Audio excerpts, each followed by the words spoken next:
బాడీలో తయారయ్యేటువంటి చెడు కొలెస్ట్రాల్ ని అరికట్టే విధంగా ఒక ఇంజెక్షన్ తయారు చేశారు. కాబట్టి దాని ద్వారా గుండెపోట్లని తగ్గించవచ్చు అనేసి ఒక డాక్టర్ గారు దాన్ని వెల్లడించారు. మనందరికీ తెలుసు వైద్య శాస్త్రము మరియు జ్యోతిష్ శాస్త్రము అనేవి మానవాళికి చాలా ముఖ్యమైనవి అనేసే భగవంతుడు ఈ సృష్టితో పాటుగా ఈ రెండు శాస్త్రాలను కూడా మనకు అందించాడు. భగవంతుడు అందించినటువంటి క్రమంలో దానిలో ప్రతి ఒక్క సమస్యకి పరిష్కార మార్గాలు ఉన్నప్పటికీ కాలానుగుణంగా వస్తున్న మార్పులు మనలాంటి మానవుల తప్పిదాల వలన చాలా వరకు అవకతవకలు జరిగాయి అందులో కూడా.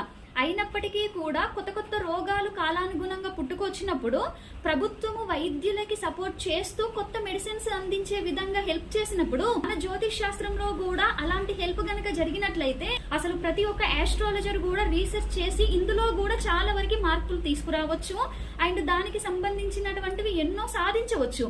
బట్ ఎందుకు అసలు వైద్య శాస్త్రము జ్యోతిష్ శాస్త్రము ఒకే విధంగా ముందుకు వెళ్ళట్లేదు అనేసి మాత్రము నాకు అనిపించింది.